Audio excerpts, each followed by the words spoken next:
Tell me firstly, who are Fourth Environment Link? So we are an environmental and community-based charity that operate across Forth Valley.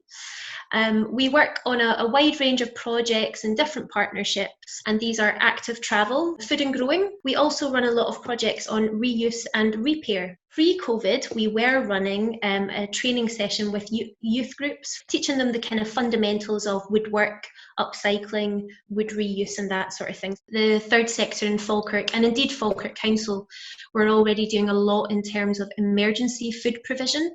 Yeah. But at that time, not too much was being done in terms of health and well-being. And so we thought that one of the things that we could do is help people grow their own food.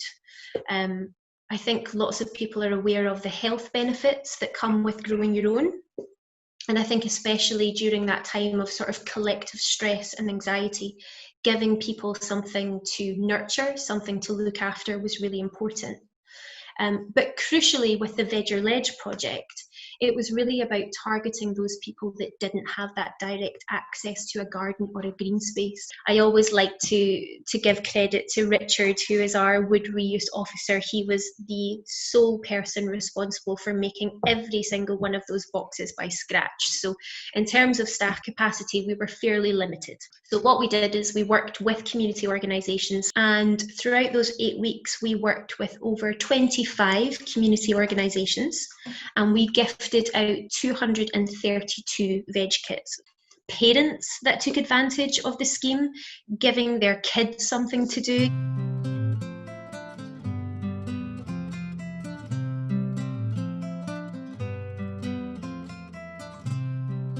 Interestingly, what's kind of come out of it is an appetite, a real appetite for community growing. And I think this is a trend, hopefully that we're going to see continuing, the power that food has in bringing people together. And that's certainly something that kind of stood out in terms of Veg Your Ledge, was just the power of bringing people together at a time when we were all apart. There's definitely a reduction in single-use plastics through the project. You're also cutting down on food miles as well. And also, by doing that, you're actually creating hyper-localized food systems. We should start a farmers market, or we should look at more local food in our community. What we tend to find is that they'll release a policy that's about health. They'll release a policy that's about the environment or climate change, and another policy about the economy or whatever it may be. And I think what would be helpful is actually linking all of those things together, because you cannot talk about one without talking about the others.